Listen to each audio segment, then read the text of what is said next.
Cool, man. Yeah. So, Patrick, what I like to do with these is, every story has a beginning, and I love finding out how people started and then their journey along the way.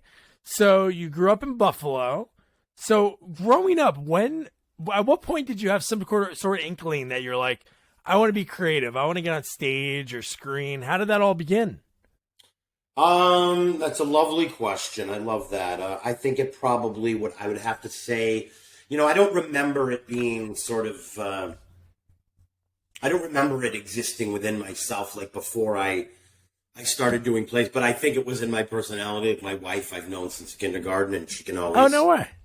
Yeah, and she would always. I kind of check in with her and be like, "What was I like? What kind of a person?" But because I just don't remember. But I think, I would definitely say that there were little kind of dances I had with theater throughout my, life in sixth grade and seventh, doing plays, and none of it was, it was just part of the year. But I think in high school when I did cabaret at my high school, and I think my interest in things other than the show, like I was in it. But I was also interested in, suddenly I was like, oh, I love this whole wardrobe situation. And I love, this organization of the scenes. And so I started thinking about, I was like, oh, I'd like to, the whole directing and wardrobe. And it started to really wash over me during that show, that I loved to just be in the environment and be around, a stage, and furniture and wardrobe and, this kind of magical world. And it was that show that I did that after high school, I went on to study acting. I went to community college and from there it went on. So, yeah. So short answer, cabaret, high school. Cabaret was the seminal moment for Patrick. But no, it's always, you always wonder, like, when it comes to something like that, and it's usually school plays, that's the first outlet for people to give that shot. But, yeah, that's so cool. So from there you go to like in Buffalo Community College, whatever the county is, I'm sure, right? Erie County, Erie Community College. Okay. I got married in Canada. Me and my wife did like her. Yeah, we got married in Niagara Falls. Just me and her. Yeah, classic. Yeah. That's classic. No big wedding, just me and her getting married by some guy that I found on the internet that was asked if he could wear a kilt. Perfect. And then we said, I don't know. Maybe you go no kill. But no, Buffalo's awesome. Like that whole area, like love that part of the state. Yeah. But no, so from there, so when did you feel when you're at community college, you're like, okay, this is good? Because I'm sure you were doing plays there, right? No, I was studying acting there, Okay. And then I was just kind of in school, and really wasn't my thing. So I ended up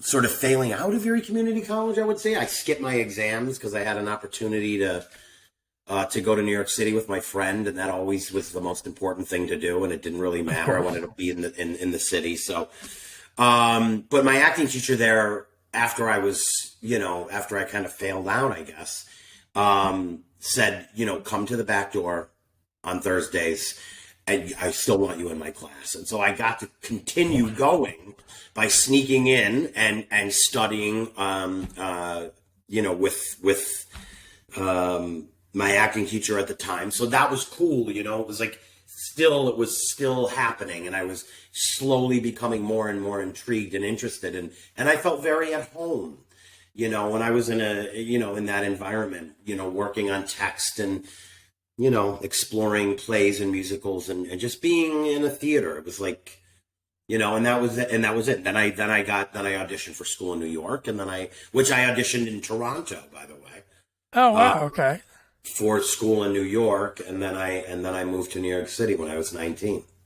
Wow. That's so cool. That's got to show that obviously you have something at that point, that you're done with school. You flunk your exams. I did the same thing when I was at county college. Yeah. I played golf, and I just went and played golf instead of taking my exams. Yeah. They used to write checks, and you can go to any course like in Central Jersey where I'm from. So I used to be like, who wants to go to class? I'll just go play for free. So I did that for only 6 months, and then But no, that's cool that Yeah. happens, and the teacher's still like, "Hey, you know what? Come to the back door." Yeah, it was very That's cool. gonna show you have something. Yeah, Your that's one's good. yeah. You know. It definitely said something to me. I mean, I definitely was so green at that time. But yeah, I was definitely still passionate, you know? But yeah, she saw something in me and didn't want me to not be in the class. And so that was like a really encouraging moment. And, you know, at that age, you know, you take those moments and you go, oh my God, like you said, oh, maybe there's something there. Maybe there's something special. You know, you don't know why or what, you know, but yeah, so that was it. And then I moved to New York City and, and that was it.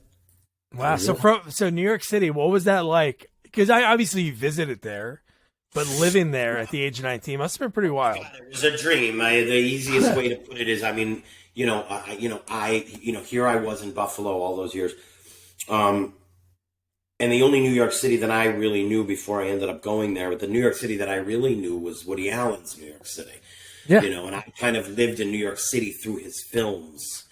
And that was the New York. You know, it was that music and those shots of the city and those feelings that he was able to sort of, you know, create inside of those films that really, really, really gave you a taste of a version of New York City.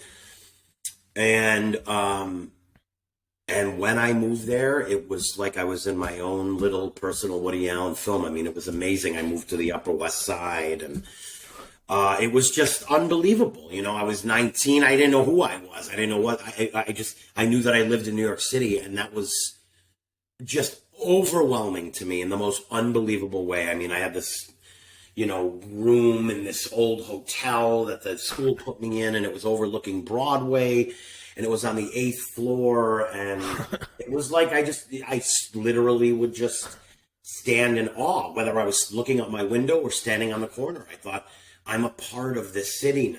I'm a part of it.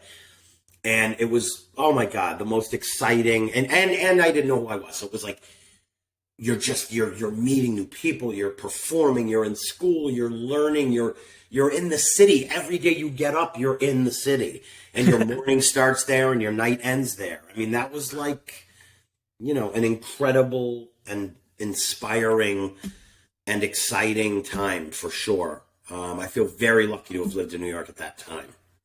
And then how long was school there? Was it like a full 4 years when you? No, it was 2 years. It was a 2-year, you know, conservatory. It was 2 years, and I loved it. I loved it all, and you know, and then from there, you know, I just started, you know, going out into the world, you know, writing stuff, and you know, I was starting to sort of find myself, I guess, in certain ways, however much you find at that time. Did you stick in the city? Did you stay in the city afterwards? In the city, I left for like 8 months because I was doing some children's theater tours. Nice. So we were out on the road and, you know, just kind of driving in a van to all these different cities all across the country and performing in theaters and school cafeterias. And that's cool, man. Yeah. So I did that for a while. But I was still in the city. And, you know, then I came back and just continued to work, you know, continued to do all work that I created for myself, you know, working and writing plays with friends and, you know, doing other table reads and other plays, you know, stuff like that. That's what it is in the beginning. And like, you see it, obviously it happens, it's happened forever, but you have like a collective mind. I think that's why you said like you felt comfortable, you felt at home when you were at Erie Community College in the acting class, because you're with so many people that it's not the easiest thing. Like every time I talk to any actors, it's like, you're not getting this job because you're like, man, I'm just going to act. That's it. It's easy. Yeah. That's what I'm going to do. It's a hard thing because there's so much emotion involved because you have to show emotion and the roller coaster of the job that itself. So so you connect obviously with people at the school. You're writing plays. Are you auditioning? Are you doing any plays like off Broadway or on Broadway? Oh yeah, auditioning. Awesome. You know, cattle calls. You know, Actors Equity. 500 in line, you know, reading for multiple casting directors. You know, just doing that whole thing. And, I don't think I ever got a call out of any of those. But once again, these are the things that like I can say that I experienced as an actor, that I lived in those times, that we would look through backstage. And I think eventually I was waiting and waiting, you kind of play this game of waiting. And then I just kind of got into the whole rhythm of what am I waiting for? I just need to, I need to put myself to work. I'm doing no justice. And so that's when I started writing, and working, with a friend of mine at the time. We started writing a lot of things together, and we'd, direct plays. And so we were always working, and so auditioning for stuff, if we were able to at that point, I wasn't union, I wasn't anything in that way. So when those opportunities would come along, it was great. But if they didn't come along, I was so wrapped up in, performing all over the city in different clubs, and, we're doing stand up, and we were doing plays. Stand up? I can see you doing stand up. Oh yeah. We did that for like 7 years. And got featured on Comedy Central, and did you guys have like a shtick? Was it a shtick with you two? Yeah, it was like we were off Broadway for a long time. Then we got to LA, and we did a run out in LA. Some of the greatest creative, moments of my life working with my partner at the time, and it was sort of a surrealist vaudeville thing that we did, and we did all these wonderful bits and short films, and did this whole multimedia show, music, and That's awesome. yeah, that was the best. I mean, that was like, complete freedom, you know what I mean? And so, and then, we got into that. And so it was like, I just got on this path of like, look, man, you can wait around for other people to hire you, or you can go and work and create and be a real artist. Like, really, if you want to be looked at as an artist, you gotta go make art. You know what I mean? You can't do it by booking a couple commercials. You know what I mean? Like, it was a deeper thing for me, and the things that I guess I needed, and the labels I wanted around me, were a part of that fuel to kind of like be out there. So yeah, did you do any improv in the city? I can see you doing that. I can just see from your no improv? I taught it, did it. Nice. Yeah. I taught it for a summer. I don't know when it was. It was in the summer. Was it summer? I don't know. But I taught it for a couple of months at the public school up on the Upper West Side. Worked at another company that used to do improv and teach like, these sort of Fortune 500 companies, and teach them improv so they would communicate better. And abused children. There was a whole program we did with abused children that would come, and we would teach them. So yes, doctors for bedside manner. We would go to hospitals and like, run improvs with surgeons and stuff like that. So that's pretty wild that they do that. Yeah. It's wild. So always improv. I love improv, and and so much of my work is based on improv, and whatever I write is usually coming out of an improv, So no, I was just saying, just from watching The Offer, I don't know, we'll get to that in a little bit, but just watching your scenes, I'm like, obviously there's a script, but I was like, just the way you're delivering it, or that's how good you are at delivering the lines. Yeah, it just seemed like it was such riffing, because you could tell when somebody riffs. That's why I think improv is like such a beautiful thing. Like, I took classes when we lived in Portland, Oregon for a few years. I think it's so cool because you'll never see it again. Like, what you just saw will never be seen again. Obviously, if somebody took the words and put them on paper, you could do it again, but it won't feel the same. It's such a weird thing. It's like mouth jazz, like Matt Besser of Upper 860 calls it mouth jazz, and that's what it is. Love that. Like just jamming out. Yeah, that's exactly what it is. It's it's musical. It's a song, and it is. It's great. It's never going to happen again, and so you're very in the moment, and that's like a really cool play. I mean, that's I think improv on the larger scale, and you go, in life we attain to be present. Total presence. You know what I mean? It's not before. It's not after. It's right where we are right now. That's the most important thing that's happening. And that's the basis of improv. You're Yeah. exactly in the moment, and things are coming at you and you're moving and you're grooving and you're figuring it out. It's a really magical craft. Yeah.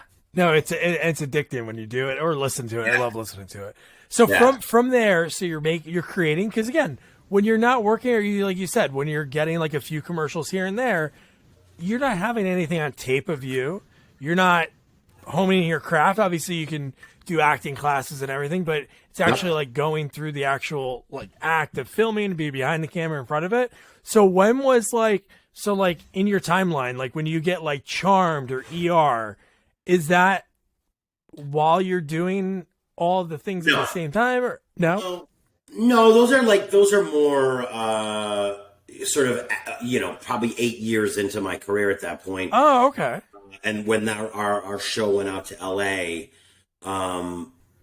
then I stayed out in LA. I'd done a Budweiser commercial, and that was like the first that got me my SAG. That got me paid. That turned into 8 commercial. I mean, it was like, I'd never made any money. You know what I mean? I never earned any money as an actor. And so that was like incredible to me at that time. And I have suddenly had all this money coming in off this commercial, which was very, very, very new to me because I had no money. And I was working in restaurants, etc., strip clubs. I even worked in strip clubs. So, and then that was out in LA. So then the Charm, the ER, like that started this other phase of my life, which was living in Los Angeles and kind of going through the business there, which is not how it was in New York, Yeah. And I enjoyed it and I kind of embraced it, but it wasn't really like, it never really completely felt like, home to me in the way that New York felt home. And I mean that both with where I lived and also the craft and the environment and the landscape, where it was suddenly I was in rooms auditioning and, pretty boys. And, you kind of were like, oh, these aren't my New York people, man. These guys are, I think they've been doing this for like 3 days and they're just like, I'm going to go in. I'm going to, there was a different vibe, man, and so, so filmmaking became a little more important to me at that time because I was getting kind of sour on these kind of cheesy shows and, it wasn't my thing. I realized I had to do it. And then I was like, this isn't really my vibe, Yeah. So I had to find another outlet in LA and that was harder to do, but I'm always very grateful for it because it was challenging to find things that inspired me. I did a lot of great work out there and I was very, I had a lot of really good times there, but it was different. It was very different than the New York life and the New York. If you ever talk to anybody, I don't know if you talked to anybody that was like older and they say like, oh, back in the day, it was New York.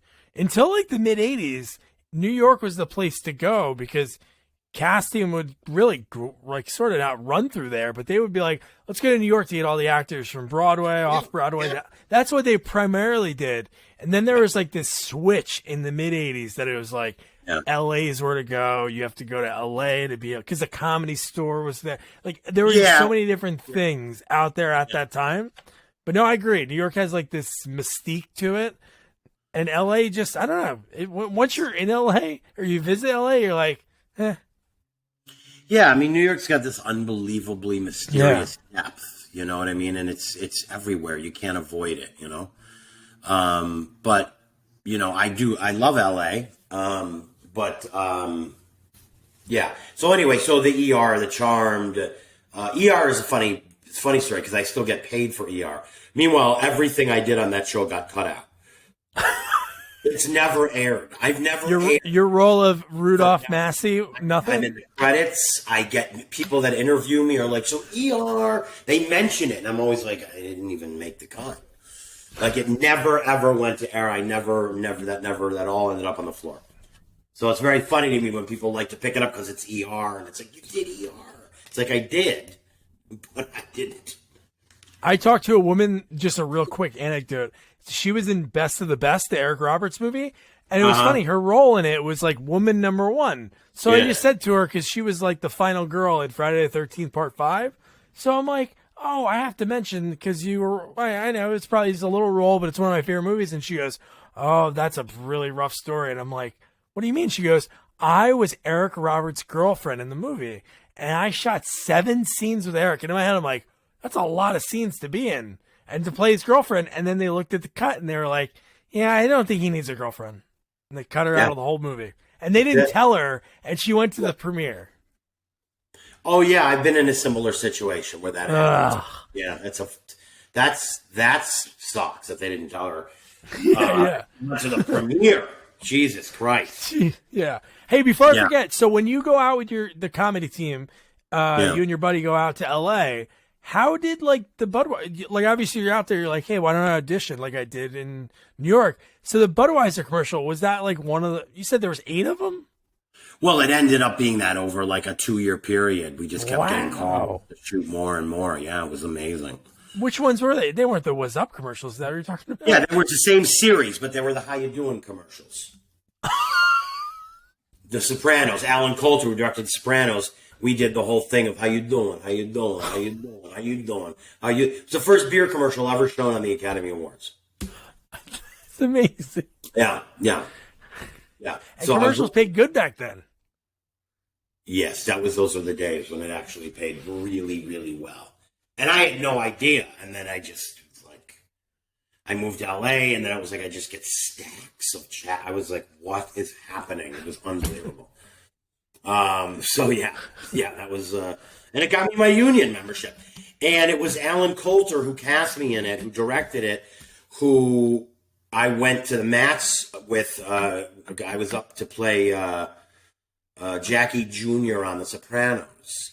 And I went, I was in a lot of callbacks with the folks over at HBO, and so the next time I saw Alan was there. He said, "Oh my God!" And we had kind of known each other because they were wanting. I was almost up to play that role, so it was one of those things where you went, "Oh my God, geez, now he knows me." Like I hope I can make this work. This would be amazing. And and I did. I got it, and that was it. We shot it. Shot many of them. That's awesome. Yeah. So when did you go? When did you move back? So you moved back to after you were in LA for a while. You went back to the city. Yeah, I was in LA for like 8 years. I did Mamma Mia in Vegas, also for a year, and then so I guess I was there for 8 years. But 1 year I was in Vegas. I married my wife. When did you guys reconnect, or were you always connected? We were always connected, but we didn't fall in love until our mid-30s. Look at that, man! Me and my wife went to high school together. She was a year older, and we didn't really talk in high school. I ran into her in Atlantic City at 4:00 in the morning at a slot machine. Yeah. Wow. But that's cool. You guys connected after all those years. So when you're talking to her about like, hey, what was I like 30 years ago? Because you knew her in kindergarten. That's pretty wild. Yeah, it's wild. It's wild. And so we got married, and then a year later we had Luca. Nice. And then that was sort of like I had already been a few years into I got to get out of LA and I got to go back to New York. Like I was already ready to go back to the East Coast, go home. And as soon as we had the kid, it was like literally 1 year later. I said, I don't want to raise him here. I want to raise him on the East Coast. Yeah. So we turned 1, and shortly after that, we all left and moved to Brooklyn, back to Brooklyn. Nice. So what's the first thing you do when you get back? Is it just going back to, going right back to plays, or is it because you were getting work when you were out there?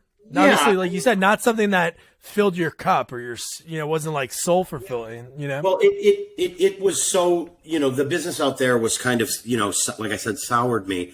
So, I had kind of said, you know what, I love what I do, but I don't like the taste of the industry.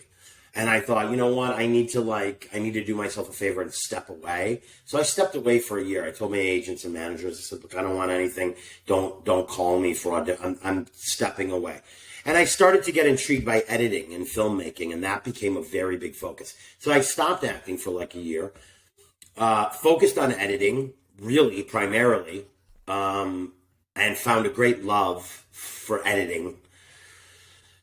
And then we moved back to New York City, and I still was editing, and I wasn't auditioning yet. But I was like, I'm back, and I'll wait for the feeling. If I feel like I want to do it, I'll do it. If not, I'm very happy editing. Creatively, I'm working on stuff and making films and whatever, doing bits. And then I felt like, okay, you know what? Maybe I felt, the instinct of okay. And I called my managers, and I just said, hey, let's see what's going on. I'm ready to go out and see what's up. And that was it. And then I just kind of slowly would, get auditions here and there. And what made you start editing? Well, editing was just, I didn't want to, I was stepping away from acting for a while. And I just, I was doing some editing when I was doing Mamma Mia. I had a lot of time. So I was like, you know what, let me write a film and direct it and cut it. So that I've done it all. And I'd made films and I had done them with my friends, but I had never physically written it entirely. I didn't direct it. I didn't act it. I didn't edit it. And I was like, I'll learn. I have all this time every day before a performance. I was like, I should be doing something. Yeah. And so I started doing that. I started teaching myself how to edit during the day. I made like two short films in Vegas with members of my cast of Mamma Mia, and I would bring everybody in and we'd shoot films. And then when I got back to LA, I was like, hey, you know what? I don't like the scene.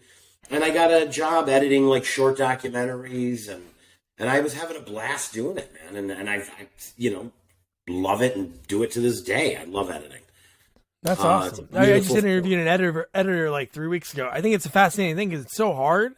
And I think it was like Jerry Seinfeld or Larry David said, like the unsung heroes of Seinfeld are the editors. Yeah. Because the cutting is so key for the laughter in that show. It's a full-blown rewrite. It's the last rewrite of the script. And it's just a really, really, it's like being in the playground and you've just, you've got every single toy you want. And you can, and you can use them all. And it's like a constant kind of, just playing. You've got it all. You've got every paint, every brush, every canvas. It's just a very magical form. So I love editing. And that's what I discovered by letting go of that, for that year.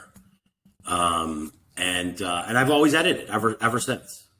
Yeah. No, I see like the one Ghost Adventures. You did that for a long time. Yeah, 36 episodes doing that. That's great. Sure, you better. Yeah, good deal, man. Yes, and I love it. I love it. It's great.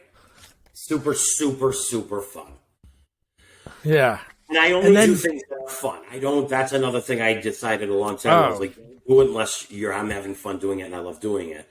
So I don't ever feel like I've ever worked really. I've worked a lot of jobs. Trust me, it worked really well. Yeah. You know what I mean? But like that was to maintain doing the fun shit. So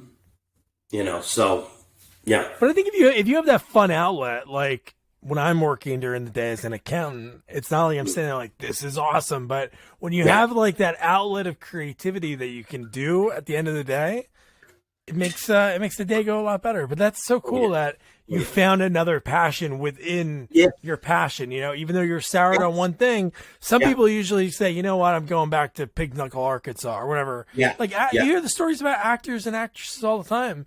They're like, I did 2 movies and then, I went back home. Yeah. Yeah. No, listen, man, very lucky that I found a passion within my passion. Like it's rare to find a passion. It's rare to find another one.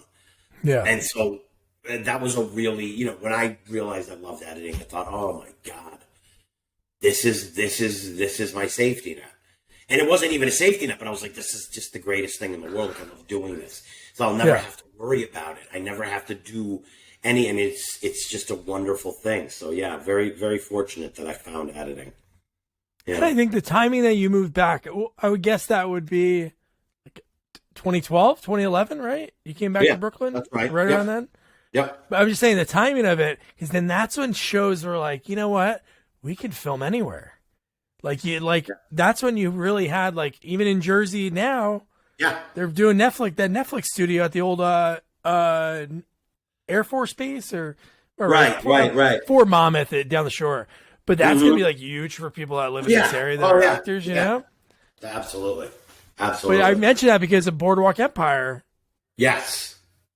And Taxi Brooklyn. So all within those few years, there's shows that are local that you're like, hey, you know what? I can do, especially you have that editing there as well. You still have all these shows that come up. So Boardwalk Empire must have been so cool, especially auditioning for HBO, in the past, like you said, for Sopranos. Oh my God. Yes. And that was cool. Yeah. And I'd gone into audition for HBO for Boardwalk. Oh God, probably 5-6 times before I ended up, doing the role that I got. But that's how it works. Casting likes you, but they find that role that works. But then that was Boardwalk, and that was great too. Yeah, loved shooting that. Love it. Yeah, and then it's all about momentum, and even you have Taxi Brooklyn, Unforgettable, and there's all these things and then you have The Deuce, and When They See Us, which was a big show, and then The Irishman, which must have been Yeah, buddy. It's great. Amazing. Unbelievable. What can you say? I work with Scorsese. That's enough. And then they put me at a table with De Niro and Pacino. It was the dream. It was an absolute dream. Unbelievable experience. How do you even when they call and they say you got it, or how did that work out? Did they tell you in the audition room, or was it a call afterwards? No. It was months and months of film. Sometimes it takes months, to even, if they even put you on hold. You know what I mean? Film takes a lot longer. So that took many months. I was I knew casting, and I knew who I was reading for. And I knew it was a Scorsese movie. So, of course my feeling was oh my God, you gotta do this really well, because this isn't going to come around again. You're not going to get it.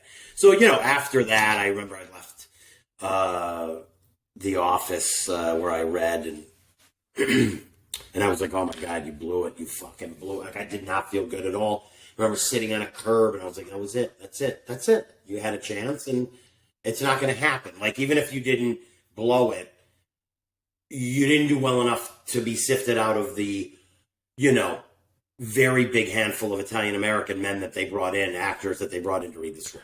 You're not going to stand out. You're not that guy. So I thought I lost it. And then a couple of months later, I found out that I got it. I was and it was, it was a dream come true. Fucking dream come true.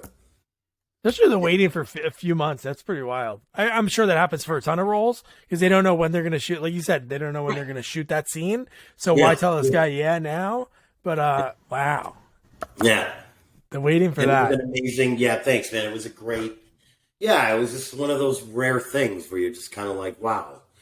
Yeah, it was pretty amazing. It's pretty amazing. So. Yeah, I would say the next thing we're going to talk about is probably the most amazing thing, because obviously you're playing a person in the offer in Mario Puzo that is quite the character, which I never really knew that. So how do you prepare for something like that? I'm sure there's some kind of archive footage of him, or audio of him somewhere. Yeah. There's he was a soft spoken guy. Super funny guy. And I've said this in other interviews, and it was as simple as, making this decision to either do an impression or an interpretation. I was not going to try to do an impression of Mario Puzo. It's not what I do. And that wasn't what I wanted more time to kind of hone in on his spirit. And I thought, there are enough similarities between Patrick and Puzo, just in the way of like caring about art and also the insecurities of like being looked at and valued. And, you know, when you read about him, and, you know, he did have those feelings about things. He never wanted to do the mainstream. You know what I mean? It was, and I've always been that way too, where it's like, I want to go, I'd rather people not understand me than understand me. And so those similarities were there. And I thought, okay, well, if we have those things in common, I'm gonna just try to hone in on his spirit. And whenever I do this, whenever we work, that's what I'm going to try to put out on film. And that was what I did. So, you know, it was, you know, he wasn't, like I said, it wasn't an impression. It was an interpretation. He was, like I said, a soft-spoken guy. He was a man of very few words. And when he said something, it brought the room down, you know, in 3 words. You know what I mean? Like, he was that guy. And he loved his family and he loved people, but he wasn't, I think, as gregarious as I might have come off. But like I said, it was sort of me, Patrick Gallo, kind of trying to, you know, sort of hold his spirit out in center stage as best as I could, if I did. So, what was the audition process for that like? Was that a long process? No, it was a couple of weeks. It was like a couple of weeks. I remember I did it. I read for it. I didn't really know what it was. I could tell after I read the script. I didn't know what it was. Wasn't invested in it necessarily, because you give a lot of auditions and you don't really put too much. You know, 99.9% of them, you do them and then you never hear about them again. So it doesn't really. Yeah. And then I got a little word that they were interested, but they wanted me to read again. And I was like, oh, now I'm invested, because that's unbelievable. And then Dexter Fletcher wanted to get on the horn with me, and we Zoomed. He was in London, who was our director. And that was super cool to meet him. And we hit it off, and he kind of gave me a couple of, you know, little, you know, bits and pieces for the network. For the studio to, you know, to kind of say, like, this is what we need to give them to, like, bring you right to the finish line. Wow. And then I read again, and we sent it in, and you know, another couple of weeks went by, and I heard nothing, and I was like, oh my, now I was invested. I was like, what the fuck, man? It was, you know, and then, you know, finally, you know, I got the word that I got it, and 2 days later, I was on a plane. I was in LA, and I was in a warehouse with Dexter and Miles and Danny and Juno, and we were all fucking, you know, rehearsing and playing and loving each other, you know, finding all the love. You know, it was great. It was amazing. It's beautiful. It's really beautiful. You and Dan had some great scenes together. Yeah. Because he's a kind of, you look at a lot of his roles, he's very outgoing, and it's really cool. Yeah. It almost seems like somebody's like off camera, like, okay, tone it, because that's what Coppola was, you know, even interviews. Yeah. No matter when you see him. I remember watching one on Howard. I think that was the first time I was listening to Stern, and he was talking to Coppola. That's the first time I ever knew anything about any of this, like that there was like a thing to get this movie made. I had no clue. Right. You're just thinking like, oh my God, one of the greatest movies of all time. Yeah. There's my baby girl. Baby. Nice. Baby, you want to meet Doug? Come here. Look at that. A dog guest. I love it. She's the baby. Look at that.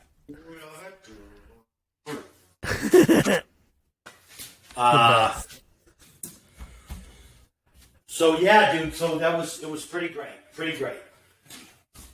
So I always like to ask people, so obviously we can't cover everything that you worked on. So what are some things that you'd love to do? Like, is there another type of role or a genre that you'd like, if I gave you a blank check, or that you'd be like, all right, I would do this?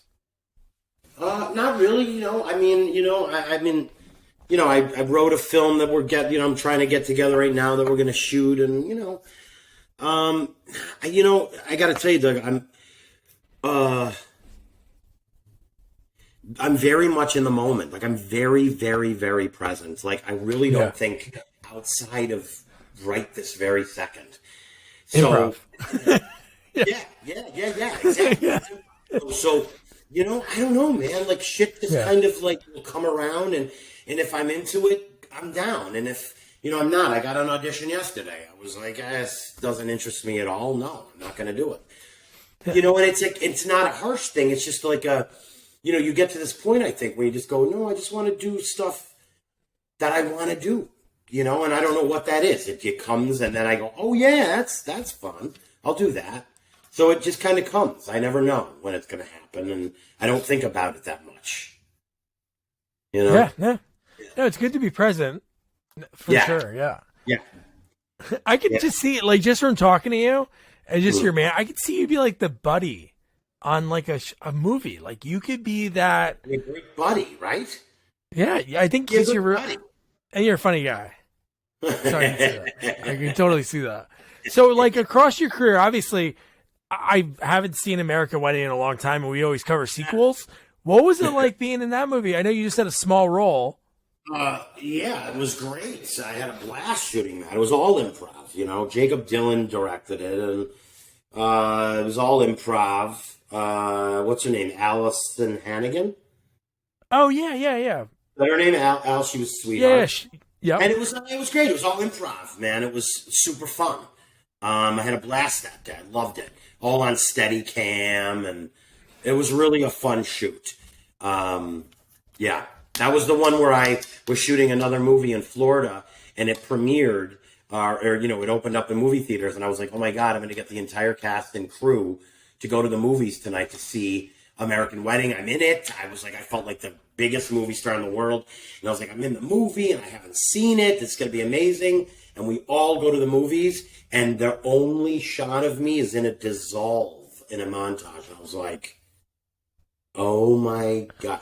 I was like, I got up and laughed. I was like, I wouldn't have come seeing this movie if I wasn't in it. And now I invited everyone here to see it, and I'm in a dissolve. I couldn't believe it. I was totally devastated. But I love the story. It's a great story. No. It is a good story. No, my buddy, this guy I'm helping write a book, Larry Hankin, he's a big-time character actor. So I helped him put together his memoirs, and one of his stories is about being in, well, they're not really in, Pretty Woman. He was the landlord to Julia Roberts. So he filmed all these scenes, and his recollection, because he had like this moment years before with Gary Marshall. Larry was rehearsing with Penny on Laverne and Shirley, and Gary didn't like that Larry was like holding Laverne like in this scene. He like really didn't like it. So anyway, years later, Larry goes to the premiere, and all he sees is the back of his head. In the opening scene, it's like the camera, like probably a Steadicam shot. They go into like the stairwell, and he's like getting ready to shout something, and they cut before you even hear his voice, and you just see the back of his head. Yeah, it's rough, man. It's rough. But what's cool about it, obviously, it's not there, but obviously any residuals like come in, and also you have like the experience of like being on set for the movie. I know it's terrible for that to happen. I wouldn't. Yeah, the experience of doing it was great. That's always the best part of it. You know what I mean? So, I didn't feel like I'm looking back on it. I'm sure back then I was really harsh about it, really mad and dramatic and upset about it. Now I think I like the story better than being in the movie. Yeah. You know what I mean? So it worked out for me either way. Yeah. So that's cool. You're writing a movie, and you're like, is it something that you like set in Brooklyn? Short film.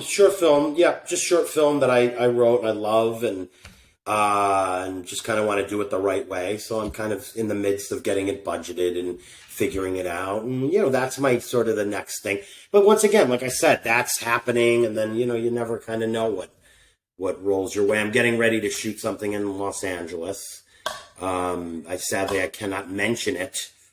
That's cool. But I will say that you've mentioned someone involved in it already. Okay. Wink, wink, nudge, nudge. When it comes out, when it happens, you can.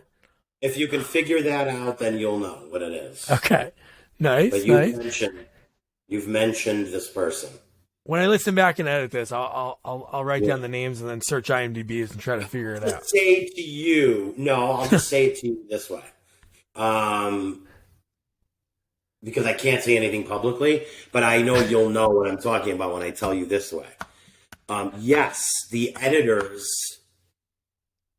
were the real magicians of the show.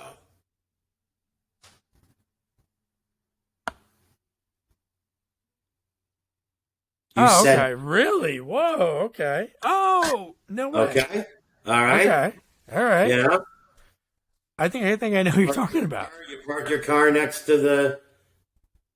Got it? Yeah. I got it. That's great. All right. I'm picking up what you're putting down. So Patrick, here's two questions I love asking people. Yeah. One is really interesting because, again, you're super present.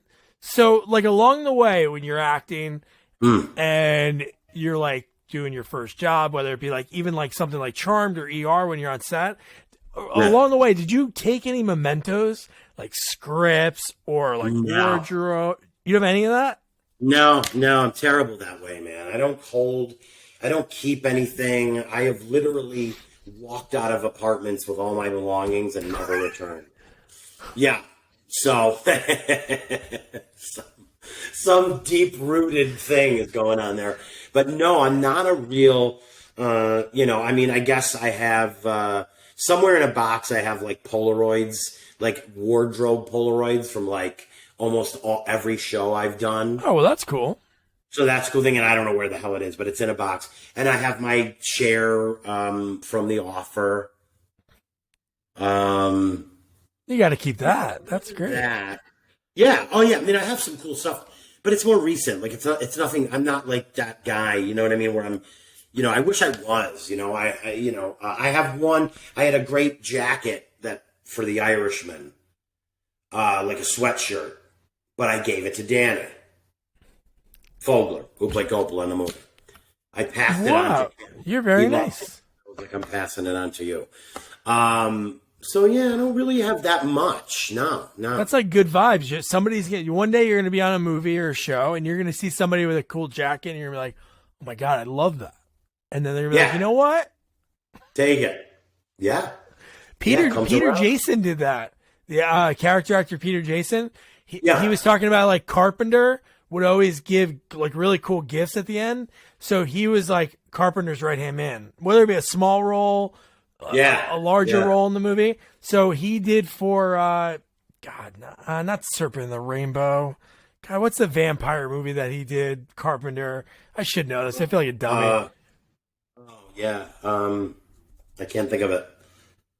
Oh man, whatever it was. At the end of the whatever. Yeah. So anyway, so he had the jacket on, and he's wearing the jacket, and he's like plays tennis, and some like tennis pro, like a professional tennis player, was like, "Oh my god, that's such a cool." Oh, Prince of Darkness. So somebody sees the jacket and they think it's a reference to not to Prince, but to somebody, and Peter Jason's like, "Yeah, you can have it. Like, here, it's yours." Like this, like one. He's like, "I have a ton of this stuff. I don't need it anymore." Yeah. And last question, Patrick. This has been awesome. Yeah. If you didn't do this, if you didn't find that creative bug when you were in middle school, was there anything? Yeah. Did you have any other career path that you think that you would ended up doing? I think at one point, funny as it is, I wanted to like be like a cop in New York City. Wow.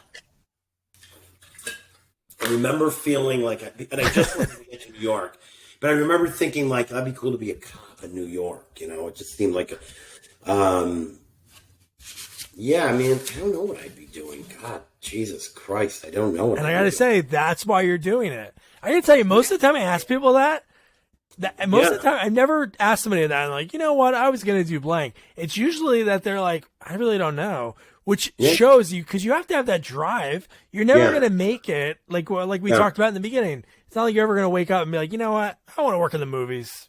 That's it. Yeah. I don't think I ever, it was never that. It was always that I just wanted to be part of the art scene, That was it, And I think probably still, to a certain extent. But I just think, I don't know. I don't know. I have no idea. No idea. And that's why you're here. And I have to mention, maybe I own like a coffee shop or something. Own a coffee shop, yeah. I could see me owning a coffee shop with like sandwiches. Really Gallows. I don't know. Is there another food or something that starts with G? Gallows. Yeah. Straight up. This is who owns it. This is what you get here. Come on in. If you want something special, like I'll make it. Come back in the kitchen and make it with me. Yeah, I'm that guy. Bring you right in the kitchen. Hey, maybe I would have owned like a cafe. That's maybe I would have owned a cafe. Come in here. You want to work the spatula? Come on. Yeah. Here. Flip those eggs for me. Well, I gotta say before we end this, your mini bio on IMDb is the funniest thing ever. You didn't write that? Somebody else wrote that? No. What does the name say? I just said it's like mini biography. Yeah, Dr. Sharon Leventhal. Yeah, that's just a made up name. I made that name. That was the name I wanted to name my dog before we got our dog. And my wife and people were like, no, you're not naming the dog Dr. Sharon Leventhal. I was like, all right, I wrote my bio. How about that? I didn't even notice that until I like fully clicked on it, and then you see it. But I love that it's like all these things about you, and then his favorite sandwich is chicken salad. I mean, it's important. I mean, it's really an important thing. I don't see why we wouldn't all tell each other what our favorite sandwiches are. That's true. And that's when I guess like he has done improv or comedy or something like that. No serious dramatic person is going to think that. But man, Patrick, it's been awesome, man. I'm really happy we connected, and me too, keep buddy. in touch, man. I'm in Jersey, so if you ever have anything that's going on, or man, best of luck with everything. I'll reach out to you and keep in touch with me up on Insta and all that, and I'll make an announcement of my next gig, and but I think you know what it is.